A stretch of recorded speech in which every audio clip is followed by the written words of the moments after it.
I know people are afraid of like losing jobs because of technology, Right. but I feel like normally it's just those same people are able to be more productive in what's valuable instead of like going to the copier machine and making 50 copies and distributing it.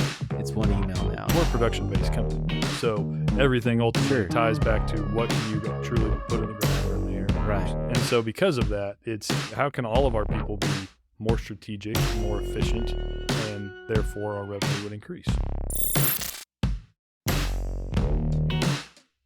Welcome to another By the Stream Media podcast. I'm Matt Butcher, and today I'm joined by Chris Housley of the Housley Group. How you doing, Chris? I'm good. How are you doing today? I'm doing great. I'm really excited that you're here. This is our first time recording in our new studio on 3930 Sunset Drive, and we're finally just about moved in. I'm going to say we have just a tiny bit more to do, but it's pretty good. Looks good to me. Thanks Yeah. for having me. Yeah, thank you so much. So, Chris, on our podcast, we talk about different businesses, what they do. We like to kind of understand, how businesses grow. Mm-hmm. We like to understand like what it takes to even own and run a business. And I know that you are executive vice president. Is That's that correct? correct. Okay. Yep.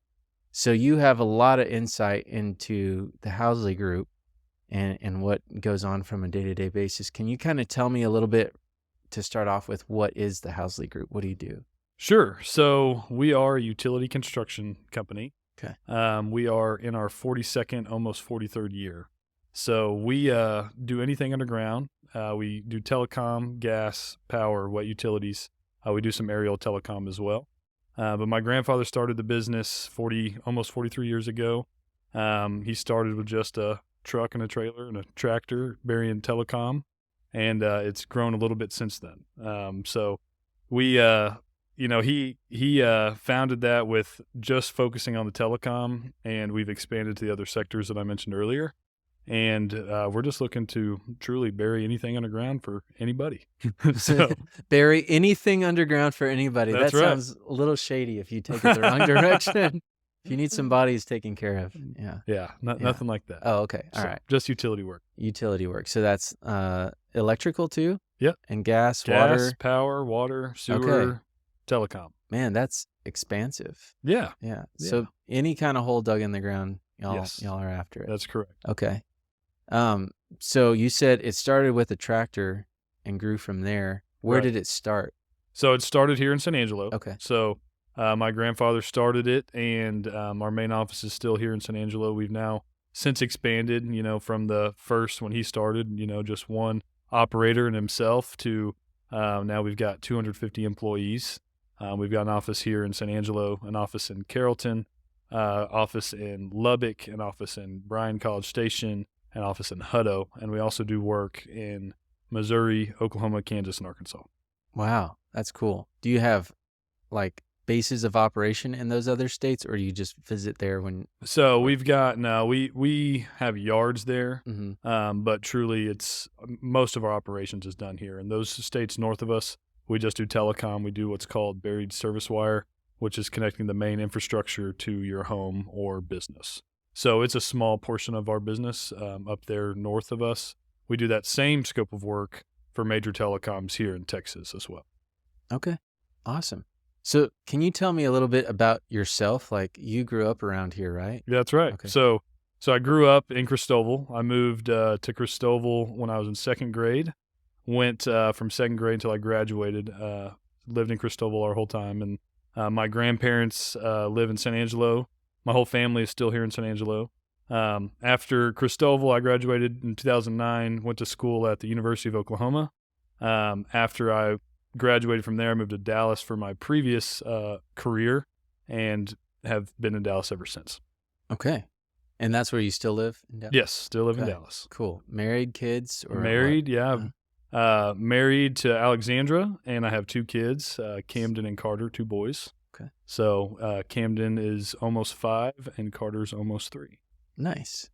So did you come into the family business right away, like out of college, or what'd you do? No, Okay. yeah. So, no, I did not honestly have much of a desire to work for Housley out of Okay. college. So I went to was school that? at Oklahoma. I got a construction science degree, so I thought I wanted to be in construction. I really thought I wanted to be a home builder. So I went to school at OU and learned all about commercial construction. They push commercial construction more than residential. And so after a few years in that program, I got an internship with my previous employer, Andrus Construction, and who's a major commercial general contractor in Dallas. So I interned with them for a few years, and then after I graduated, went on full time and worked there for the previous 8 years. I've only been at Housley the past year. Okay. So, and I really enjoyed my time at Andrus. They were great company to work for, great people over there. Learned a lot, but I was on the project management side of construction. So I was building large multifamily projects. So big wood frame is what I started on, and then ended my career there with a 20-story tower in downtown Dallas. Wow. Yeah. Man, I bet that was a beast to oversee. It was. Yeah, it was. Man. During COVID, had some challenges there. Yes. Over 1 million gross square feet. It was a large project. We averaged over 350 people on site from the entire duration of the project. Wow. What a nightmare. That sounds horrible to me. I don't know. I just never would want to manage like that many people ever. But that's amazing that you have that skill set. Now, did you enjoy that, or were you like, I'm done? No, I Okay. enjoyed it. I enjoyed it a lot. I really enjoyed building buildings and the complexity of doing that aspect and managing the entire process. That's cool. However, I came over to Housley this past year, not anything to do with how it ended at Andrus. It was just more of the opportunity and timing of coming to work for Housley. So my grandfather passed away 2.5 years ago. Oh. When he passed away, there was not a true succession plan in place other than the current president, Dave Meek, who was the executive vice president, moved up to president CEO. He's been with the company for 37 years. He's been a large part of the growth and development that we've done at Housley. And so that was the only natural step. Yeah. However, he's also a 70-year-old man.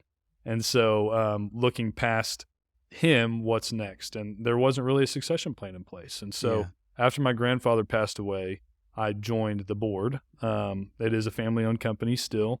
And so I joined the board and started learning about Housley. And during that time, after about, I'd say 6 months of being on the board, I decided, this is something I think I want to do long term, and wanted to move to executive leadership. And so after about 6 months, I was determined that this is what I wanted to do. It took me another 6 months to convince my wife that this was what we wanted to do. And then we spent another 5 months or so kind of negotiating what does it really look like for me to come with my family and with the current president. And so we worked through that. Then the timing worked out really well. I was able to complete that project I mentioned in Dallas and took a month off and then started at Housley. Nice. Okay. That's awesome. So how has it been? I mean, this is a family company, so I guess you've always been aware of it, known what it's about. What it is, my grandfather started it, like I mentioned. My dad was the executive vice president, the position I am now, until he passed away in 2008. And so, I've been around it. However, as you're growing up, yes, you see, okay, we're a utility company. We put stuff underground. What does that really mean? You see big tractors. You think that's cool, but there was not much to it. As I got a little bit older in college and learning the construction industry, I got to speak to my grandfather a little bit more in depth about what Housley does and also some of the challenges he had. But really, I was very happy at Andrus, and I was enjoying what I was doing there and going off and doing something on my own that I had no desire to come back to Housley until I felt called that this is what I need to do, and the legacy aspect of having a company that's 42 years old and hoping to have it for another. Yeah. So have you, now that you're into it, like you were a kid and you saw it kind of operating, and now that you're into it, is it just so much more than what you expected? Or what's kind of been that shift for you in going from kid, this is my family's company, just what we do, to like, I might someday operate this, and I don't know, I would think that there's a lot that is behind the scenes that you just never realized. Yeah, definitely. I mean, with getting into any business and getting into the weeds, especially on the executive side, and seeing all the financials and going through that level of detail, you're always going to learn something. Yeah. And so being on the board is what really opened my eyes to what is Housley doing financially. But I mean, I was understanding of the utility construction space while I was working at Andrus and learning how to be a project manager. So I wouldn't say I was too surprised. I'm still learning a lot about the telecom industry. Mm. Telecom is still our biggest portion of our revenue. It's probably 75% of our overall revenue. So learning that aspect, even in my previous role as a general contractor, I put lots of utilities in the ground, but very little telecom. It was more gas, power, sewer, storm, and didn't get that telecom. So I'm learning that aspect of it, and I'm trying to learn what does it mean to really operate this equipment, and how do we keep it productive, and why do we use this brand instead of this brand, and trying to get the details of the company and how it's been operated. So that's where I'm learning right now. Yeah. Do you feel like there's a lot of things that kind of carry over from your construction days over now into this, whether managing people or projects or? Absolutely. I mean, so really Housley is a general contractor as well. It's just everything's underground. It's utility. Everything's horizontal. Where before I was a general contractor and everything was vertical. Yeah. You know, so I managed several subcontracts, and I was on the project management side. So managed subcontractors to build those buildings. While at Housley, we have a handful of our in-house crews, but we also still have, I mean, our subcontractor pool is roughly 700 to 800 people. So we subcontract a lot of our work. So it's still that carries over very much of you're still managing people and working towards a production-based project that it's all about how quickly you can get something done. And so it's carried over a lot more than I anticipated. Yeah. Do you feel like that's been a big benefit to the company as a whole, just kind of your new perspective and going out, learning something, and then coming into the company and being able to bring that? Yeah, I hope so. I think that having that different perspective and working for a successful general contractor and learning how they do things has really helped me come into Housley and say, just give a fresh perspective, like you said. I think that that's something that we're looking towards to how do we improve in the future. You know, this is a company that's been around for 40 years, and some aspects it's got some areas that have been run the same way for 40 years that need to be innovated and updated. And so getting to see a different perspective completely I think has helped very beneficial to the Housley company. Yeah. I feel like that's really important, especially for like third, fourth generation family run businesses where like the kids aren't taking for granted all the work that their parents have done. They're like, oh, this company's been around forever. It just works and I get a paycheck and it's all going to be fine. I feel like it's beneficial when you go somewhere else, get a taste of the real world, or, you know, somewhere else, a different boss, a different Absolutely. structure. I mean, I couldn't agree with you more on that. Yeah. I mean, me going out and proving that I could be successful on my own without my family and without, what you've grown up in and see, I had to go grow and learn how to be a project manager and how do you do it well. And so I think getting that confidence more than anything is really important on being an executive leader. I'm not saying you can't do it that way where you grow from the ground up in your own company if it's your family company, but I would strongly suggest that you should go out and do it on your own first. Prove that you can be promotable, prove that you can have a different boss, prove that you truly can do it on your own before you come and work for yourself or for your family. Yeah. No, I can see that for sure. What's something that you're kind of just proud of in your company in general? I wouldn't know. So, you know, one of the reasons I mentioned earlier, is the importance of a legacy to me. And so when my grandfather died, I was lucky enough to get to talk at his funeral. And I talked a lot about the legacy that he has and the legacy that he started this company 42 years ago. And, you know, we mentioned earlier, I've got 2 little boys. So that aspect of having like, what does a family name mean and what does the legacy aspect go with that? You know, my grandfather's name was Robert Daniel Housley. My dad was Robert Kevin. I'm Robert Christopher. I now have a Robert Camden. And so trying to there's a lot in the name. I didn't really realize that until I had my own son. And so that's where I think it started to pique there is something to a legacy. And anyways, I spoke at his funeral about what all he'd done at Housley. And so you asked what I'm proud of now is I'm proud of the fact that we are a 42-year-old company and that we have employees that have been there for 20 and 30 years, several, not one or two. The majority of our staff have all been there for a long time, and that just doesn't happen anymore.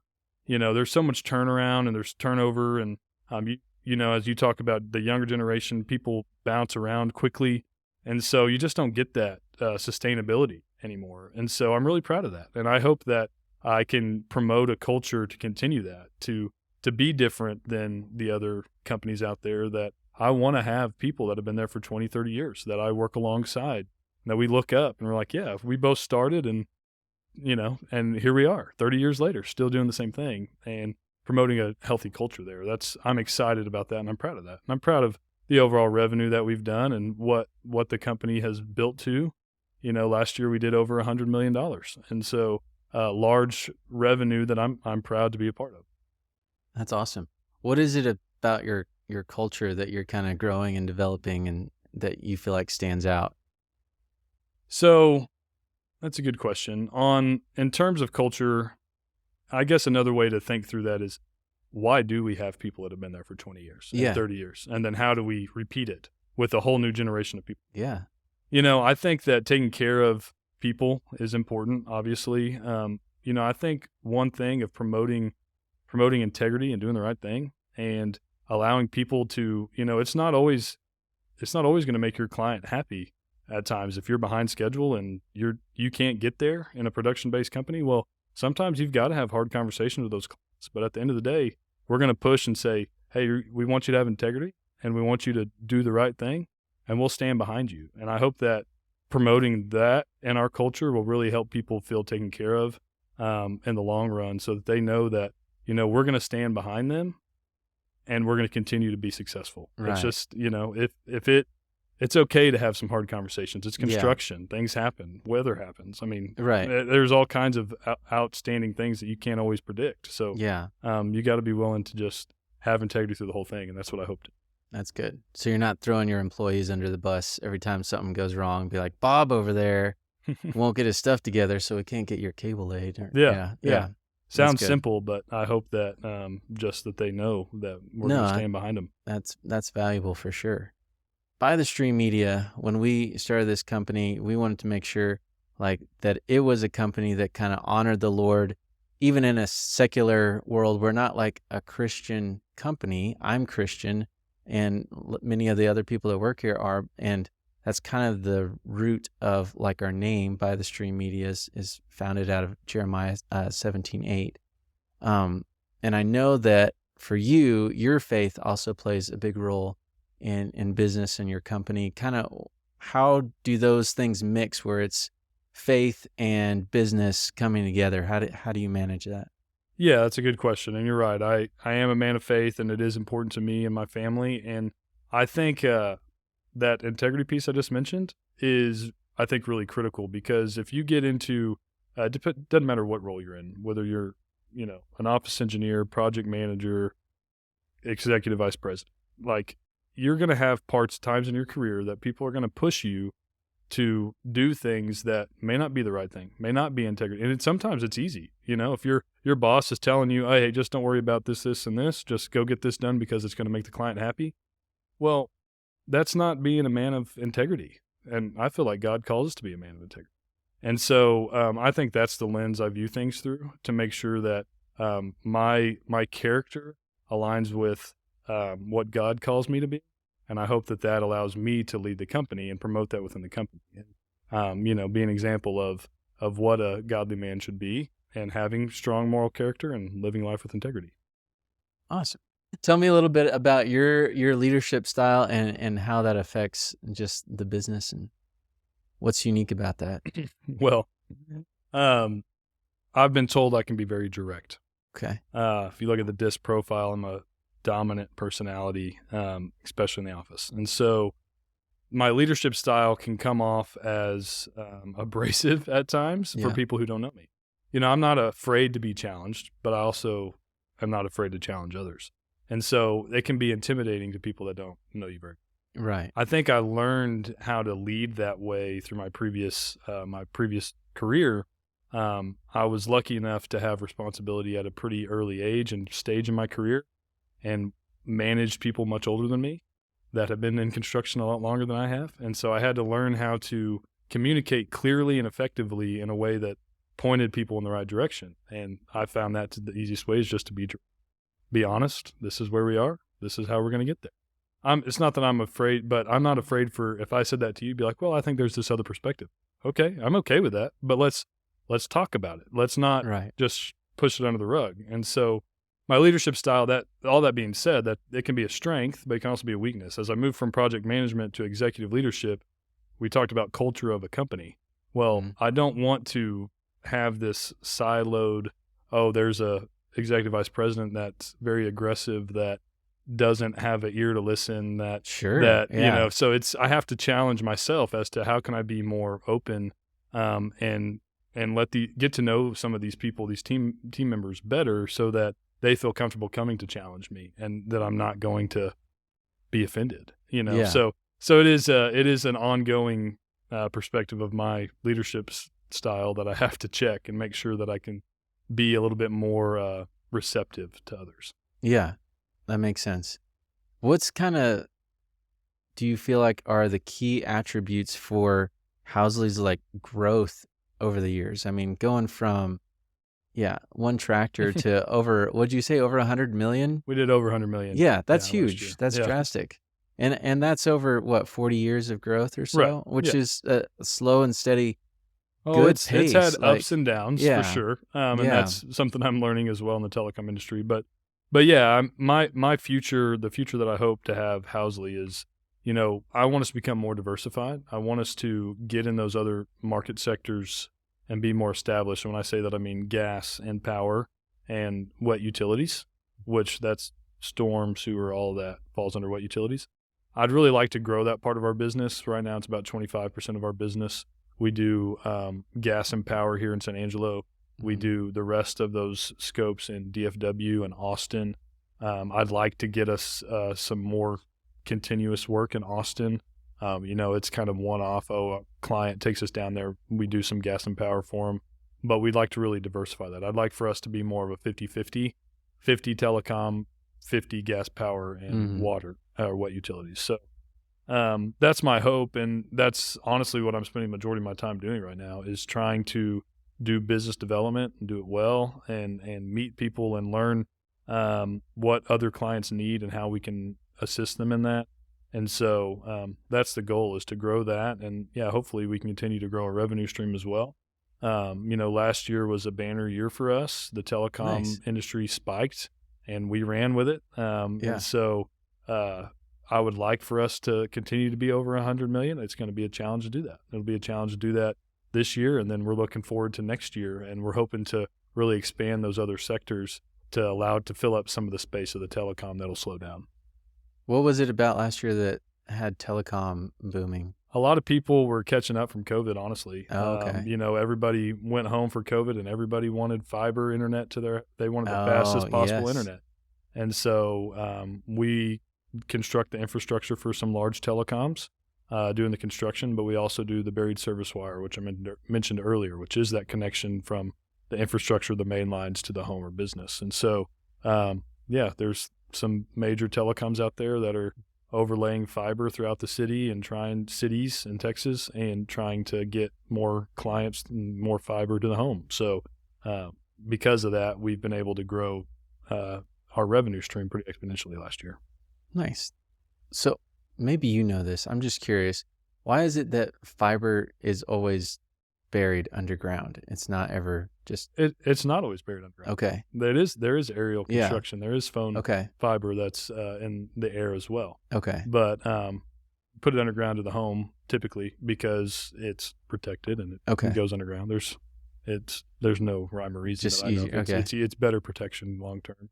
Gotcha. That I know of. There's probably a telecom executive that's going to listen to this one day and be like, he doesn't know what he's talking about. He's only been doing it for a year. Right. We'll bleep all that part out, and then there'll be no instruction on what you just said. It'll just be mouth moving. Yeah. No. Okay, that's cool. I was just curious because I know, like, when we were getting fiber over here, they're like, "Oh yeah, we got to bury it," and they're like, "Oh no, there's actually a line over here. We'll just bring it over that way." And so I was just curious why it took so long in the first place. No, I'm just, So maybe you know this, maybe you don't, because you say you've been doing it for about a year with Housley. kind of what's your strategy? Like, we're a media marketing type company, so what's your strategy for media? Does that play at all in your growth of your company? Or It does a little bit. I mean, so we just got a new website. Our website had been from 2000, and it looked was like time, it was time. And so we Nice. just updated that and rolled that out earlier this year. Cool. And it looks great. And so that aspect and trying to grow, we're just now starting that. That's one of the things on business development, so that we have a little bit more of a recognition out in the market.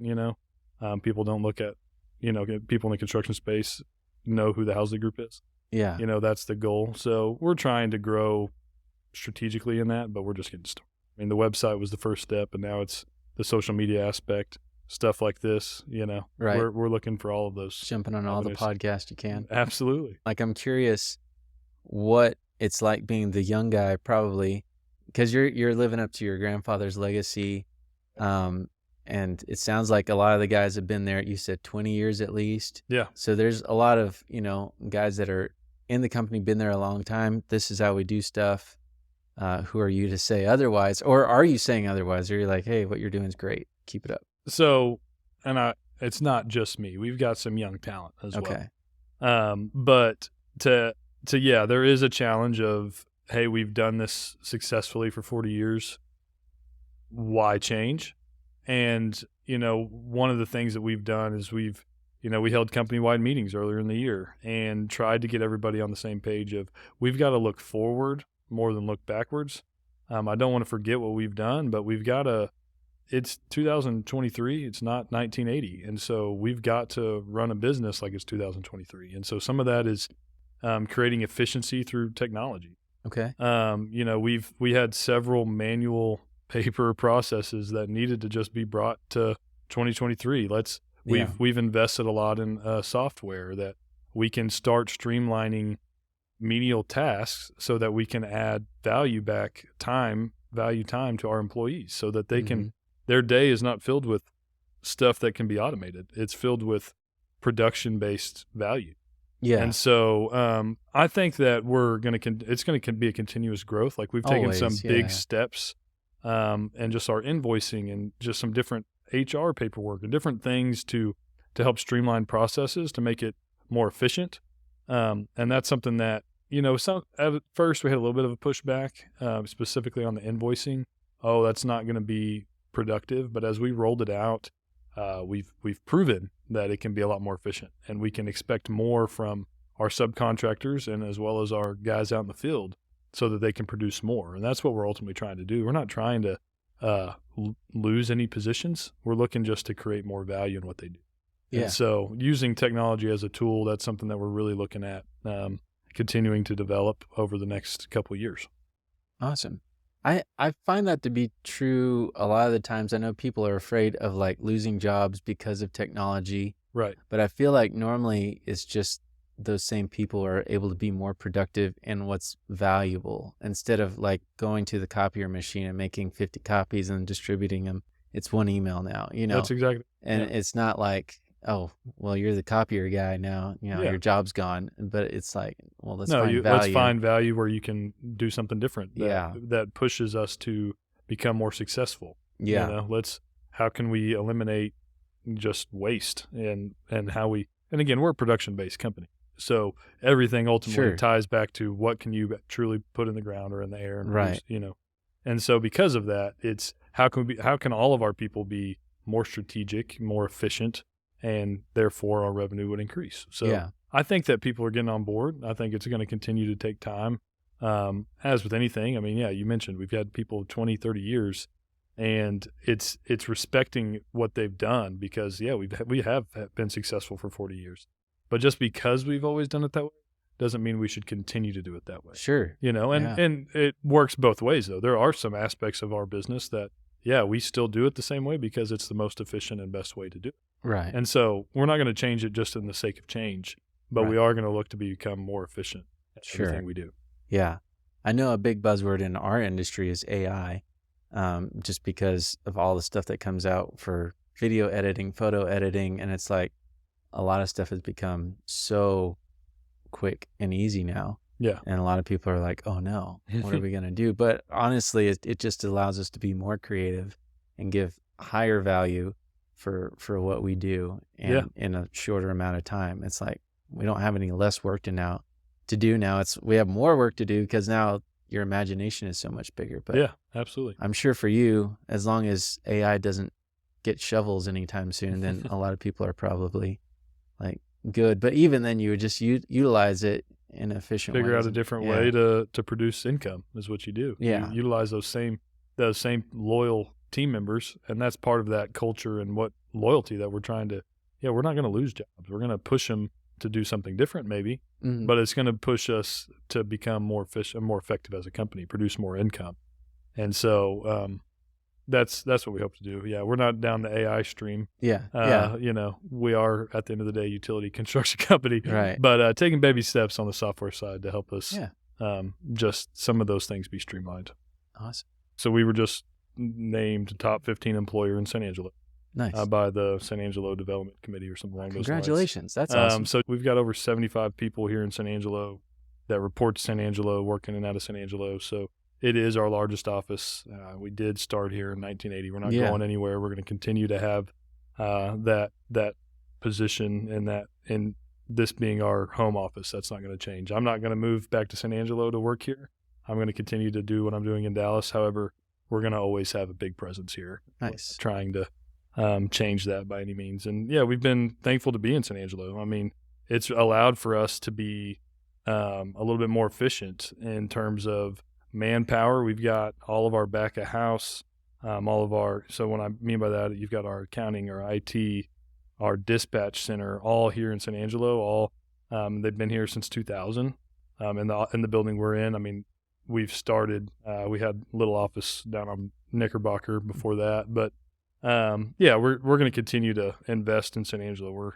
We're hopeful that Awesome. we can get more gas and power jobs out here. Yeah. but yeah, that doesn't mean a lot of our guys, they do travel to Abilene and Lubbock and Midland and all the way down to Del Rio to do some telecom and gas and power work, and we just hope to continue to get to do that. That's awesome. Well, yeah, San Angelo continues to grow, so I'm sure you'll continue to grow with it and in multiple other places. So yeah. I will say be careful about saying you'll never move back to San Angelo. Anyone that says that moves back to San Angelo. So I didn't say I'll never move back to San Angelo. Okay. But I would be surprised. I'd be surprised if I moved back to San Angelo. All right. I'm awesome. Pretty rooted in Dallas where we are. Yeah. You can't leave. Everyone comes back. It's great.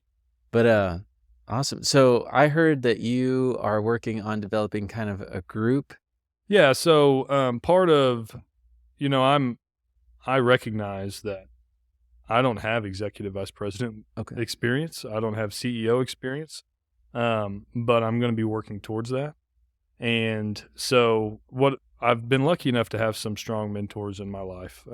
At my previous company, I had some people that really helped me grow and how to be a project manager. And now I've looked towards that on this next step in my career as being the executive vice president and moving towards CEO is how can I surround myself with people that'll be honest and authentic with me, will help push me and how to manage people from an executive level.